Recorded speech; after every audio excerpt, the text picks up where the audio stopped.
Good afternoon, fellow Rotarians, and welcome to today's meeting of the Rotary Club of Tulsa. It's an honor today to have a fellow Rotarian as our guest speaker, and I know that the topic is something that we've been talking about around here for a long time. So I think we're in for a great program. Let's begin with Pledge of Allegiance and Moment of Inspiration led by DJ Morrow Ingram, and then guest introductions from Alan Whalen.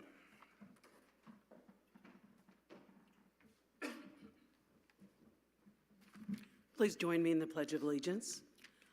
I pledge allegiance to the flag of the United States of America and to the republic for which it stands, one nation under God, indivisible, with liberty and justice for all.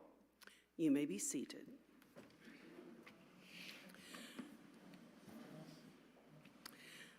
I just want to share a few thoughts today.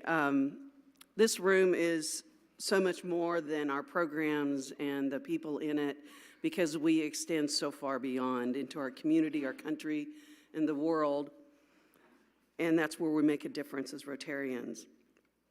But being a Rotarian also goes beyond just being a member, and I've been a member of this club for 30 years. It seems impossible. And this club has enveloped me at many trying times in my life, and in the last particular year enveloped my son Riley. And we recently, and many of you in this room would share this with me, suffered a profound loss in the loss of John DeBar. When my son came home, was medically retired from the Marines in November, he was having a hard time adjusting to civilian life, and John reached out to him. He didn't know him. I think he might have met him once. And he brought him into his home. He brought him into his deer hunting group and deer camp, and my son is really suffering that loss today. At his services, and I know many of you were there, they handed out this little card that has the prayer of St. Francis of Assisi on it, and I think that John truly lived his life according to this prayer. And I think it's appropriate for today in our country and our world, and so I'm going to share that with you, even though I'm sure you've heard it and read it many times. Lord, make me an instrument of your peace. Where there is hatred, let me sow love. Where there is injury, pardon. Where there is doubt, faith. Where there is despair, hope. Where there is darkness, light. Where there is sadness, joy. O divine Master, grant that I may not so much seek to be consoled as to console, to be understood as to understand, to be loved as to love. For it is in giving that we receive, it is in pardoning that we are pardoned, and it is in dying that we are born to eternal life. Amen.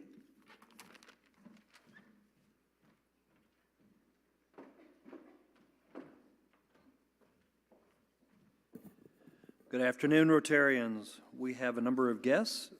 Barney James has Tim James, and if you would stand up for us and remain standing. We have three soon-to-be new Rotarians for our club who are technically still guests, but we want to recognize them if they will stand up. We have Brooke Hamilton, Bethany Wilson, and Abby McClelland. I'm not sure when they will actually have the formal ceremony, but we look forward to having you join our club. And we have guest Heather Lehman, who is a prospective member of this club and who has been brought to us by a visiting Rotarian from Southside, Jeremy Nichols. Hi, Jeremy. Welcome, and thank you for being with the Rotary Club of Tulsa today.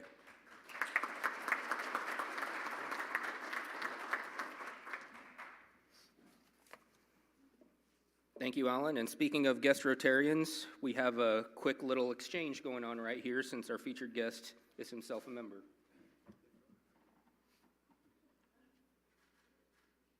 Thank you.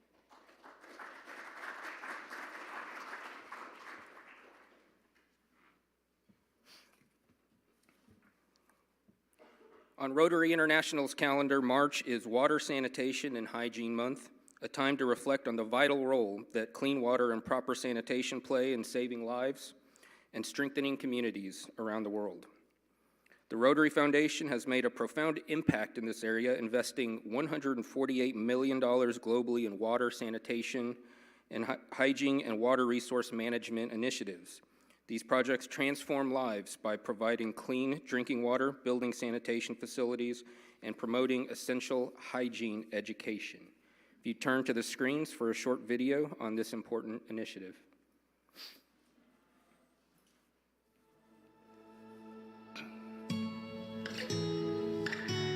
A single act of good can go a long way. It can cross oceans, cure disease, and create equality. As members of Rotary, we are people of action, and our actions have the power to speak loud and clear. We're changing lives and creating opportunities through our groundbreaking work in clean water, sanitation, and hygiene.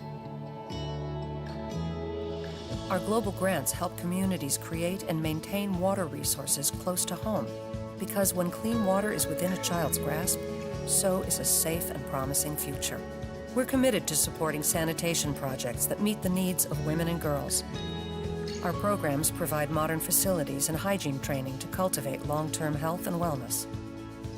From safe access to water to private toilets and programs to teach healthy habits, we're working in homes, clinics, and schools to help families live healthy lives. Rotary Club members unite to create a world where water, sanitation, and hygiene are cornerstones of self-confidence and dignity, well within the reach of families who need it most. With more than a century of experience in service, Rotary is uniquely positioned to meet the challenges of today and fulfill the promise of a peaceful, healthy tomorrow. Your contribution to the Rotary Foundation keeps families connected to a world of good. Every gift is an action that speaks volumes across classrooms, communities, and continents. Learn how you can support the cause that means the most to you.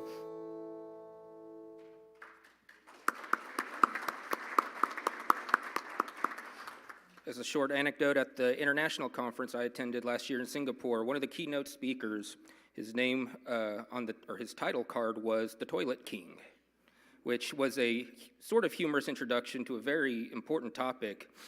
His role in Rotary International was to travel to third world areas and install sanitary toilets.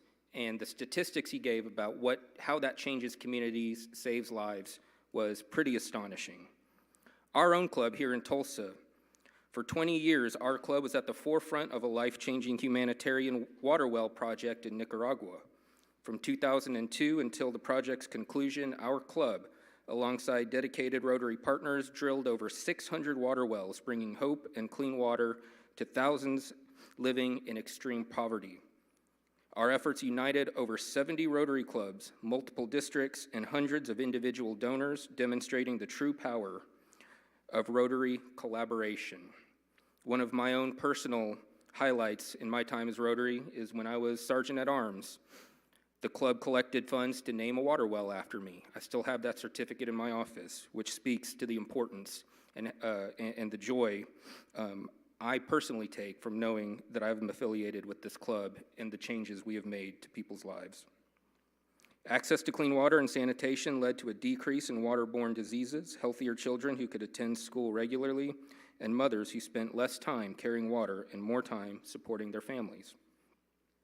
Unfortunately, political unrest in Nicaragua, because of that, we were no longer able to continue the vital project. But our commitment to an international water project remains strong. Today, you're going to learn about the Guatemala Water Project our club is proudly supporting in partnership with the Rotary Club of Cupertino, California, and the Stillwater Pioneer Rotary Club. And with that, Jerry Stamper, our very own Jerry Stamper, has played a vital role over several months, possibly years, trying to find us a new initiative to continue our dedication to clean water. So with that, our Rotarian of the day is, of course, Jerry Stamper.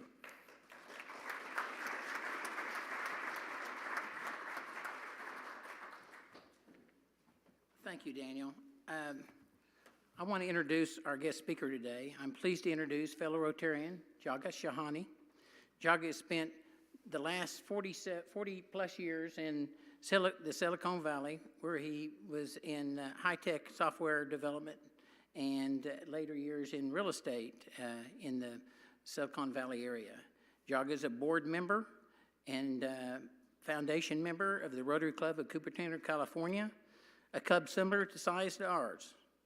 JAGA has brought knowledge and expertise to global grant project requests around the world. One project is the Guatemala Wash Project our club has partnered with this last year, bringing clean water sanitation to several communities in the Guatemala area. JAGA, thank you for coming to Tulsa today and to update progress on the project. Please join us in welcoming JAGA to Tulsa to speak to our club. Thank you.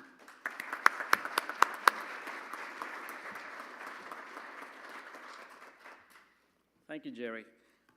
I'd like to start, first of all, by saying thank you. Thank you, Jerry, for hosting me. Thank you for Alan. I spent a few days at his house. And thank you to the Rotary Club of Tulsa for having been a vital partner in contributing to our project. Just to give you a little number, between Tulsa, Stillwater, and Oklahoma City, you folks have contributed over $70,000 to this project. And I want to say once again, thank you. Before I get started, and I'm glad to, excuse me. In our club, we have a tradition, if I don't get out on time, there's a hook that comes and takes me away, so I want to make sure that I have my clock here. And Tina won't do that, right? A little personal note while I was listening to Daniel talk. I come from India, and one of the places I lived in, and this is going back 50 years, was Hyderabad.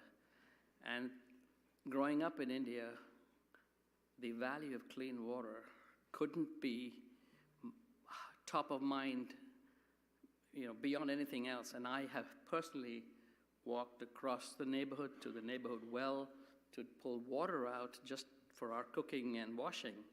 So to me, water is really important. I won't spend any more time giving you long stories about me. I'd like to start by talking about our project in Guatemala. For all you Spanish speakers, Alan, I put it up in Spanish there so that everyone can see. Essentially, it's 3 indigenous communities in the Western Highlands of Guatemala that we are going to be helping. Now, I'm trying to see if I can read my own slides from here. The indigenous people of Guatemala are in dire need of water. The pictures I'm showing you up there is the women in one of the communities. They're at a location that is at over 10,000 feet, and that's a washing tank that they walk up to from their villages. That's about 3.5 to 5 kilometers downhill. They walk up there just to do their washing. When they don't have the ability to go up there, that's what they do. They find the nearest source of water anywhere that they can do their washing with. In the little communities, they have one little tap where they collect the water, and the people who do the work in collecting the water and taking it everywhere are the women and the girls. Sound familiar? Happens everywhere. Now, as far as Guatemala is concerned, particularly with these indigenous communities, over 80% of them are below the poverty line. And this is information from the World Bank as well as the Brookings Institution. Women and children, they walk at least 5 kilometers a day just to get water. And that means they have to take the girls out of school just to go get water.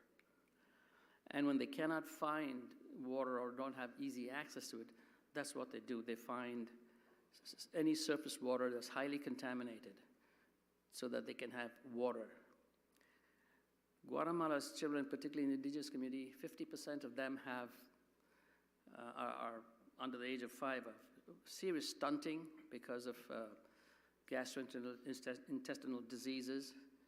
And the worst part is being in that part of Guatemala where it's extreme poverty. What they end up doing is sending the young able-bodied men through Mexico to come to the United States. Most of them don't make it.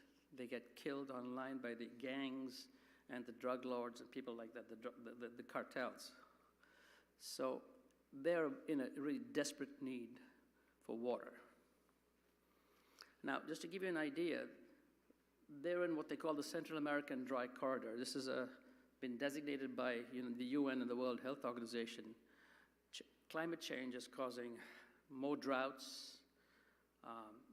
Food insecurity has become a big problem, and they're economically in terrible shape. I've tried to show a little, focus the map on the two places. There's the next slide that's a little bit more detail.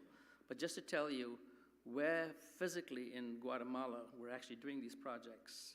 And as you see there are three partners. It's us, our Rotary Club of Cupertino, and all of you have helped us. The Rotary Club of Guatemala, SUR, and World Vision. And I'll talk more about World Vision.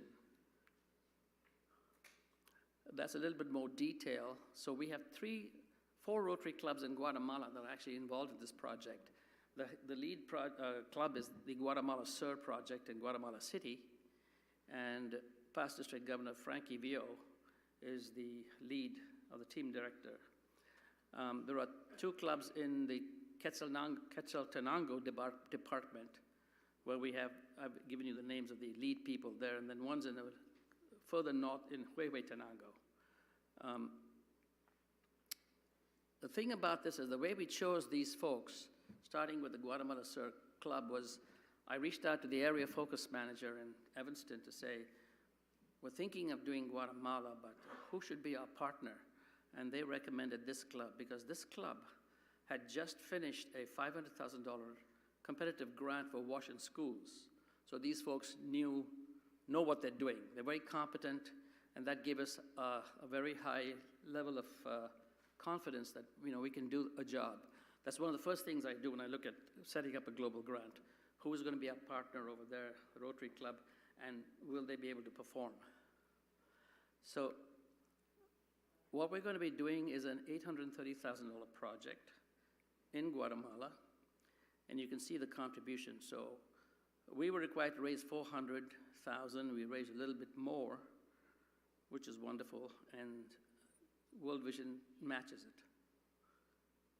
They said they'll stick to 400, but they've already told me they're going to add another 40,000, so they're pretty much with us. So let's talk about it. There are three communities. The first one is called Palestina de los Altos. This is probably the simplest of all the projects we're going to do.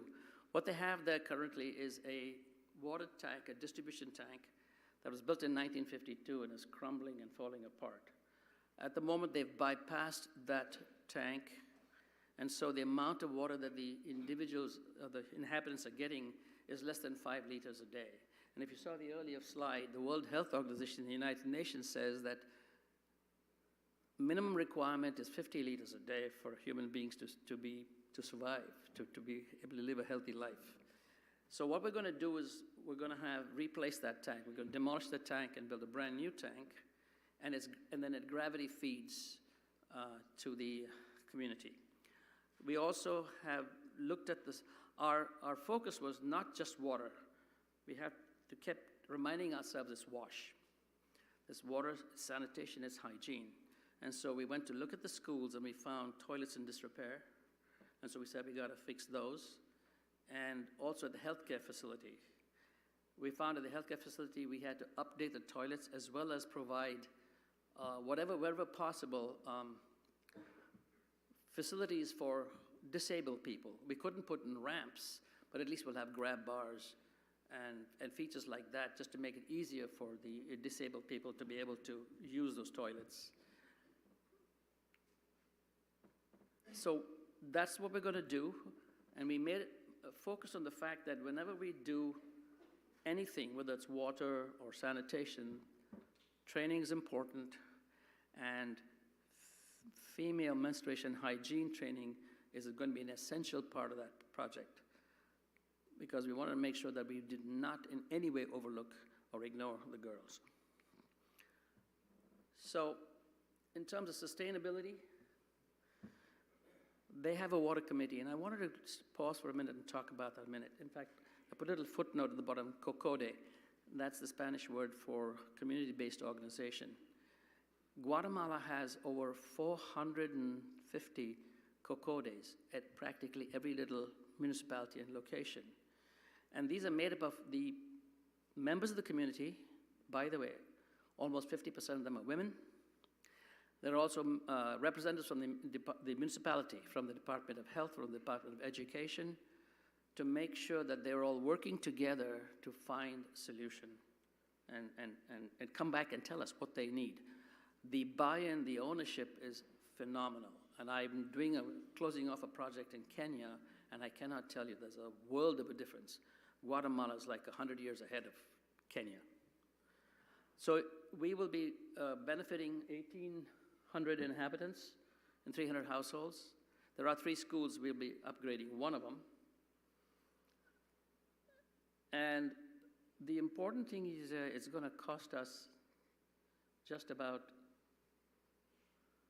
$140,000. Now, it turns out of the $140,000, Rotary and World Vision together are only contributing $65,000 because the municipality has said, we will take the responsibility of demolishing the tank, designing the new one, and building it. So all we're doing is supplying material in this case. And to us, that's very encouraging because we know they've got skin in the game. They're going to own this. So that's the first community, is Palestina de los Altos. The and then just to give you the current status, right now, by the way, the municipality, we signed a legal agreement. Everything we do there has got documentation, paperwork, legal agreements, commitments by everyone concerned. So the municipality signed a legal agreement with us last year. They had elections. The administrative staff changed, so we have to redo the legal agreement. It's been done. It's being signed right now.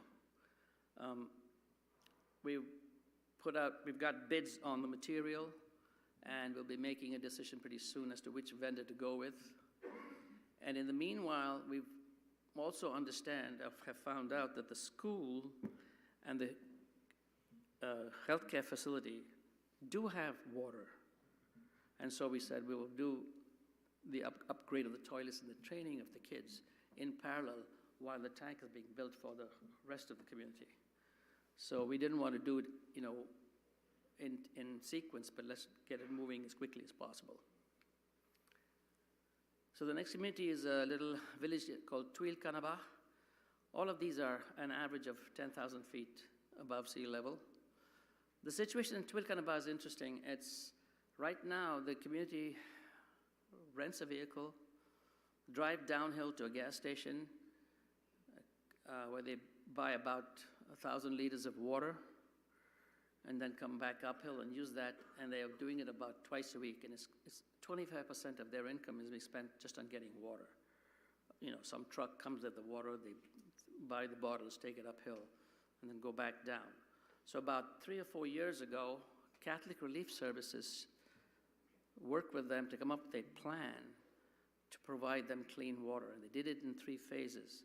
So phase 1 was to have power brought to a spot where they could have pumps to pump the water uphill. Also included in that was identifying a source of water, clean water, where we would get the water from, and also build the distribution tank and the pipelines to the community. So right now they've implemented phase 1 and phase 3, and what's left is phase 2, where they asked us to help. So what is phase 2? So phase 2 is, by the way, just to give you an idea. So phase 2 essentially is they identified mountain streams, mountain springs, what they call nacimientos. Actually, those are downhill in a different municipality called Ostulcalco. But and World Vision, and they have worked together to acquire that land where the sources are, get the permission from that municipality to be able to pump the water across a highway up to the distribution tank, which has been built. So what I've shown you, the little picture on the left, is there's a stream that goes by. So the overflow of the capture tank with the municipality, spring sources will then go back into the stream. And right now they're starting construction on the capture tank. So you'll see this particular block show up on every one of my slides when it comes to sustainability. In this case, the municipality is contributing $221,000 of their own money In fact, they've already bought the material, they've started laying the pipelines, and in fact, they've been going faster than we have. And they've been calling us saying, where are you guys? Come on, let's go. So we are now there and we're doing the work. So this community has over 3,000 inhabitants. You can see, I'm not going to read out to you the details. So we're moving along there pretty well. Actually, I made a mistake. The 140,000 in the first community is actually our money. It's this community that we're going to spend, sorry, I should go back, $65,000 because the community is putting in over $200,000, their money. Again, tremendous buy-in, something that honestly I have not seen in other projects that I've done. In terms of the current situation, I want to give you an idea looking from this is a satellite image, I guess. So just to show you where the source of the water is on the top, and that is going to be pumped up in 2 stages. Oh, and I've got my own little engineering drawing, if you can call it that, just to give you an idea. So the picture on the top left is the community that's downhill from the distribution tank that's on the top right. That's been built. What we are now doing is building the capture tank around the source, pump it up, and it'll be pumped up in 2 stages to an elevation of 500 meters to the tank. Let me pause for a second here. Everywhere we go, we're making sure that there are chlorinators. The water quality is being checked on a regular basis, and it is high quality today. We've checked the rate of flow of water to make sure that there's adequate supply. And it turns out they've taken into consideration not only what they need today, but what they will need 25 to 30 years from now. So there's a lot of long-term planning that's gone into it, and there's adequate water. And I asked one of the local municipal government people, I said, what's the rate of flow of water, and how long has it been going on? And he looks at me and says, since before Christ. So it's been a long time. They bought the pumps. They have power coming into the locations where the intermediate tank will be and where the pump will be. So we're going to finish it off so that they will now have a complete system where they can get water. Currently, the top pictures show where the municipality had started laying pipelines, and the bottom picture is we've started construction of the capture tank where we'll capture the water.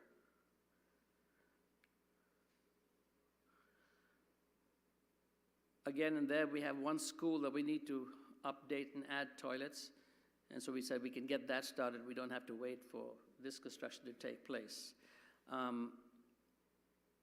Rotary and the World Health Organization has some guidelines as to how many toilets you need depending on the number of kids in the school.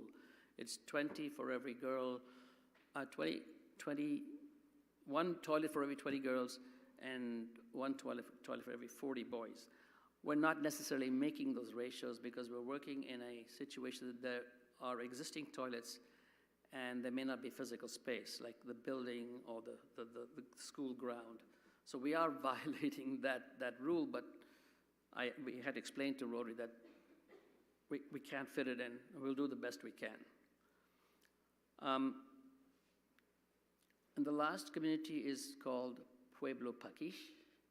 There are 4 little caseríos, the hamlets, and the names of them at the bottom. So here, this is probably the largest of those 3 communities. They own all the land where the mountain springs are. These springs are at, like I said, about 10,000 feet. They have 8 springs.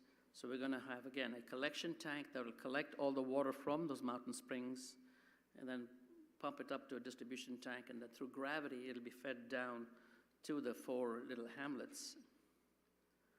As I mentioned, there will be 1 wash tank per hamlet and 1 faucet for every 5 households, so that they have both drinking water and water for washing. And there'll be master meters at every one of those primary distribution points, and chlorinators as well. So in case water quality changes, we'll be able to make sure that the water is well treated. Here, it took a little doing and arm twisting, but finally managed to get the municipality to commit to $54,000 in two installments, $27,000 this year and $27,000 next year, year one and year two. And the idea is basically we're working with them to figure out how that money will be spent, most likely in material, pipes, pipelines, and things of that nature. In every situation, the community is going to provide skilled and unskilled labor. They are willing to roll up their sleeves and come dig, work, do whatever's needed to get it done. I can't tell you, the level of buy-in is just phenomenal. This will benefit over 1,800 inhabitants. The total number of all three communities is about 7,300. And this will cost us about $450,000. This is the biggest one, because we're starting from pretty much doing everything. Capture the source water, pump it up to distribution, and then deliver it to the communities. Here's my little fancy engineering drawing just showing that. And we're going to install 89 toilets. And they'll most likely be VIP latrines, although I have a little thing up my sleeve, but I don't know if I'll get it done. There's a new design for composting toilets that are cheaper and more effective and don't contribute to contamination, but I can't find the expertise locally, so we'll see. We're working on that. So let's talk a little bit about World Vision, because I'm sure that's a question that's come up. So World Vision is a strategic partner of Rotary. They've been partners of Rotary for over 25 years. The first program of scale that Rotary did of eradication of malaria, or mosquito netting and things like that in Zambia, World Vision was our partner. So we contributed $2 million with the first program of scale. World Vision put in $2 million, and then they went up the road. They're in the Seattle area in Washington, and they went up to the Gates Foundation and got $2 million from them. And the way it went was interesting. They went up the road to the Gates Foundation and said, we want $2 million from you. And the Gates Foundation said, who else is involved? He says, Rotary, check. World Vision, check. Here's your check. Because the Gates Foundation knows Rotary and they know World Vision. That project in Zambia has been so successful that now they're doing what they call a regional grant. By the way, the government of Zambia is also involved. You must have heard it when the Gates Foundation talked about a $30 million grant in Zambia. World Vision, Rotary, and the Zambian government are the key players in that. So they're a well-trusted partner. I wanted to dispel, they're a faith-based organization, and we have a special memorandum of understanding with World Vision that was negotiated with John Huco's office 20-some years ago, where it's very clear they're not going to go around in any country proselytizing or any kind of hidden agenda. And they've been true to the word. In India, several years ago, about 4 years ago, the Modi government, and if you all know, Prime Minister Modi is a Hindu fanatic, they kicked out 429 NGOs out of India because they accused them of coming in under false pretenses. They made some mistakes. They kicked out Amnesty International, who they shouldn't have. But they did not kick out World Vision. And before I got into a partnership with them, I went around and I checked all these things. They operate in India, they operate in Africa, they operate in Central America, they operate in Muslim countries, they operate in multiple countries, and they are true to the word. The founder of World Vision had only one objective. I do not want to see a child starving or being abused. That's it. That diagram I put together is based upon my conversation with them, what their pillars are, what they focus on, and the foundation is WASH. If you take a look at their material and their marketing material, they have areas of focus. They look just like the Rotary's area of focus. You cannot tell the difference. So they're very, very closely aligned. And the way it works is that they will take on the ultimate responsibility of implementation, execution, financial management, financial reporting. And in many cases, the Rotary clubs they've worked with literally are hands off. We are not, for a particular reason. World Vision Guatemala has not done a project with Rotary. Rotary Guatemala has not done a project with World Vision, so we're much more closely aligned and much more involved. I'm the program manager from the US side, and I make regular visits to Guatemala to make sure things are moving along well. The other thing I wanted to point out to you, oh, and of course, the model or the structure we have is, they will not do a project for less than $800,000. That's their minimum number. And the first time they told me that, I almost fell off my chair. I mean, are you kidding me? They said, yes, that's all we do. And I was stupid enough to say, okay. And then I had to go out and raise the money. And I'll be honest with you, raising $400 and some thousand was way easier than I expected. I mean, you folks, you just said, sure, yeah, here's 20,000. And I've seen that from across the board from lots of Rotary clubs and districts. I approached over 100 clubs. And I think I have about 30 or 40 that have contributed. Anything from $1,000 to 70,000, so it varies. The other thing I wanted to point out to you about sustainability, and this is really coming a lot from World Vision. How are we doing on time? Are we doing good on time? Yes. There are several things that we will focus on, and that's with the help of World Vision. We want to make sure that these folks will learn how to operate and manage a water utility, if you will. They are going to be taught system operation. World Vision has ways for teaching the local community to be plumbers and electricians, help them with getting the right tools so that they can maintain their own systems. There's lots of training as far as behavior change is concerned. And I should have mentioned in the earlier slide, the one last thing I forgot to mention is, when World Vision goes into a community, they're there for 15 years. They have 40,000 employees worldwide. They have about 370 full-time employees in Guatemala. Their people are embedded in the community, so they know the community intimately. They never go into a community without the sanction of the national government. So they'll never go into a particular location and say, yep, they need help, we're going to do it. They always consult with the national government. They want government buy-in. They always want to make sure that the municipality, the Department of Health, the Department of Education, or the ministries are involved and are sanctioning it, saying, yes, we will support you. That's why we're able to get that money from those communities. We wouldn't have got that otherwise from the municipalities. And I'll give you a little anecdote that I just got yesterday, but let me finish here. So sustainability is important to Rotary. We want to make sure that when we walk away from there, when we're done, we're volunteers. We typically spend 2 years in the project and then we're gone. What happens next? I know, and honestly, this is not, it's a little bit of exposing our dirty linen. There are many wash projects around the world that are just not operating from Rotary, because after we're gone, we don't know what's happening. We don't go back and check. We don't have the budgets to do that. And the people, the Rotarians, lose interest. World Vision is there. That's their job. That's what they do.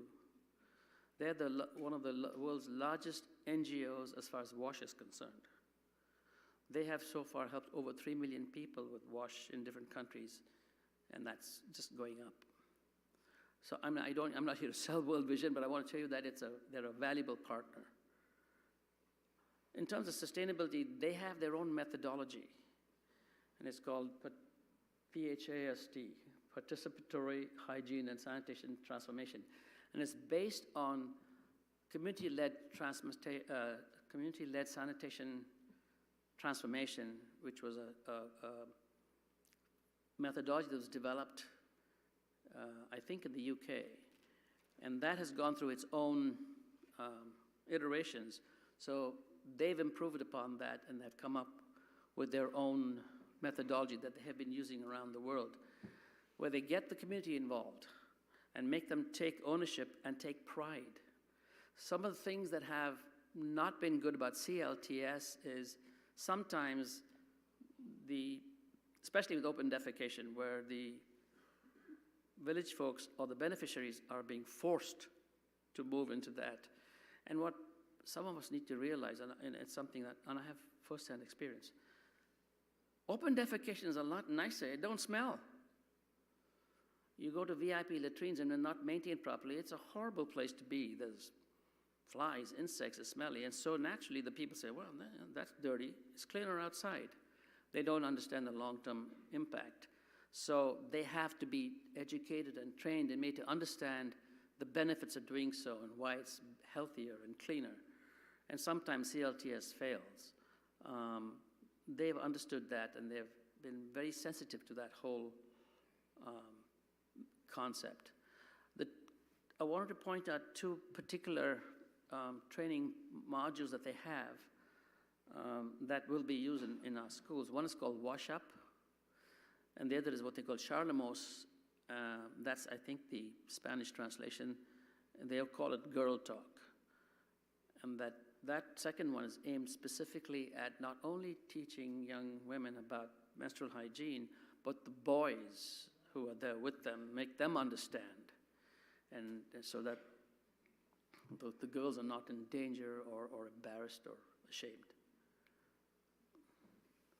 That's all I have to say.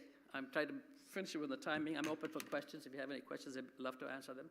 And I'll hang around afterwards just in case you need to talk to me. Yes? Did you get your anecdotal? Oh, yes. Thank you for reminding me of that. My primary contact with World Vision is a guy named Brian Gower. They're headquartered in the Seattle area in Federal Way. He just sent me a text message that they just he just got back from Zimbabwe, where they've done another global grant project with Rotary, it's an $835,000 project. The area of focus is the environment. So they do other things besides wash. And he said they're now looking to do a wash project in Zimbabwe. And in a little note he sends me, he says, I figured out who the international host club is going to be and who the primary project lead is going to be. And I said, who? He says, you. Let me finish this one first. He said, no, it'll happen soon, but later. The next message I got was from one of our partners in Sacramento, from District 5180, who also given us funds towards this project. They were a big help because they've done 3 wash projects in Honduras. The third one's in effect right now, and they helped me with all the templates and what to look for, what to watch out for.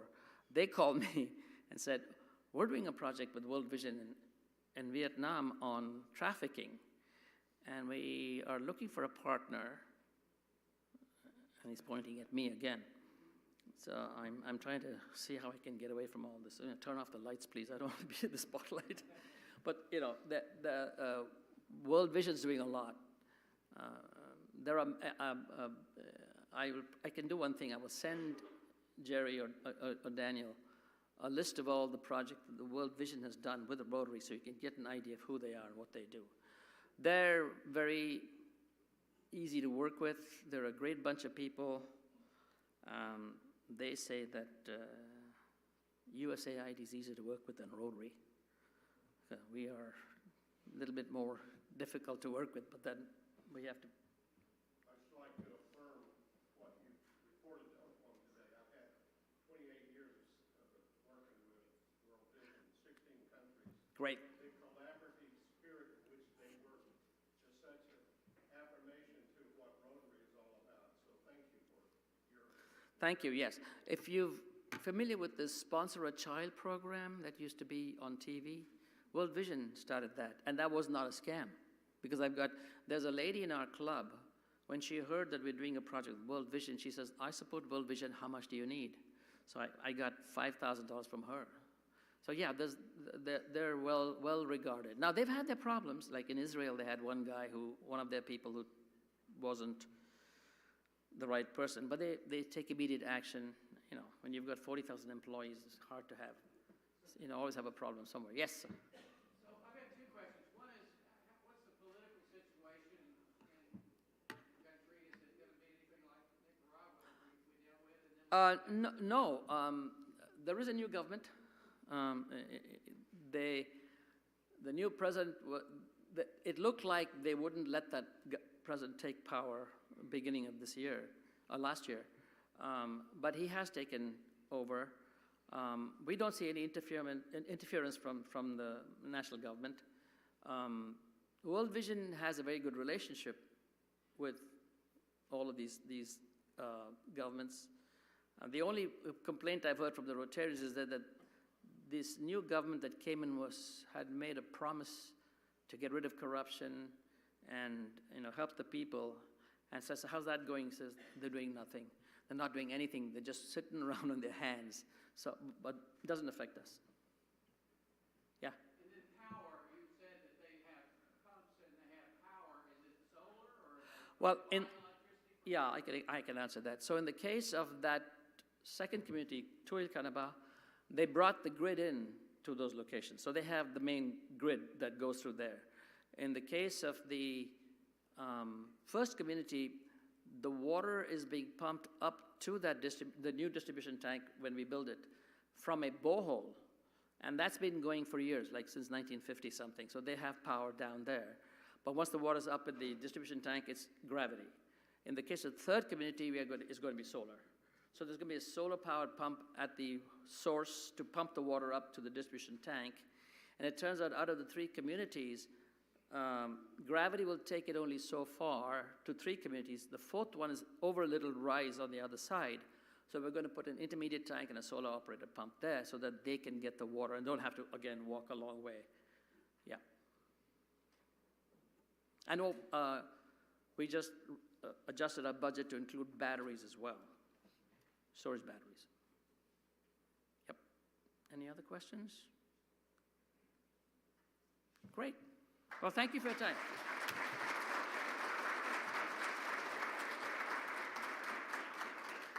Thank you, Jaggi. That was very, very informative. We've been talking about this for so long, and to get the details of it, I think we all can take pride in what our club is contributing to this project. A book celebrating today's community program will be presented to our partner in education school, Celia Clinton Elementary. This week's book is We Are Water Protectors. Upcoming program, next week will be Rocky Goins, president of the USS Oklahoma Commission, and on March 26th will be Brian Kurtz, president and CEO of the Downtown Tulsa Partnership. Sponsorships. The Rotary Club of Tulsa sponsorship program was established to foster building business connections among Rotarians while also supporting the club's operational needs. By building relations within Rotary, members naturally develop friendships and trust, often leading to meaningful and lasting business partnerships. One of our most recent initiatives is the placards that are on your tables now to highlight those who are supporting our club. This week's gold sponsors are We Be Trees, Tim Knoll, Max Electric Supply, Jack McGlumphy, Coldwell Banker Select, Sheree Gardner, OK Ethics, Mary Lytle, and a warm welcome to our newest gold sponsor, Farmers Insurance, Dave Bryant. And Ellsworth Construction is also a new gold sponsor, Ryan Quattrocci. The Dave Bryant Agency is one of the largest insurance providers in Oklahoma, offering home, auto, life, commercial, financial services. And if you're looking for experienced road construction professionals, Ellsworth Construction is a family-owned and operated Oklahoma company for 45 years. Silver meeting sponsors, Associated Mortgage Corporation, Chuck Wilson, Bank First, Paul Baumann and Bill Miller, Clear Ridge LLC, Matthew Bristow, Southern Millwork Incorporated, Bill Vogel. Bronze sponsors, Claude Neon Federal Signs, James Adair, Gable Gottwals, Jeff Hassel, Paul Rossler, and Adam Doverspike, Hall Estel, Tom Klenda, Daniel Ketchum, Hanson and Holmes, Richard Holmes. If you are not yet a sponsor, we invite you to consider this valuable opportunity. Sponsorships, again, provide meaningful exposure to fellow Rotarians in multiple ways, and we are always grateful for the generosity of our sponsors. Committee meetings today, Above and Beyond Awards, room 231, Club Foundation Development, room 232, and DAC-DB training session led by Barney James will take place in room 233. For my baseball-themed thought of the day, Opening day for MLB is still several weeks away, but the college season is well underway. They start in February, sometimes with snow still on the ground and a lot of schedule changes. Thus far, OU and OSU are both ranked currently, and ORU is just outside the rankings, looking strong as usual. One of my favorite, and I'll take the opportunity as an OSU fan to mention what I like most about the OSU games, which is a tradition that goes back to 1986, and it does have a Tulsa tie. After every home run hit in Stillwater, the Gap Band song, They Dropped a Bomb on Me, is played.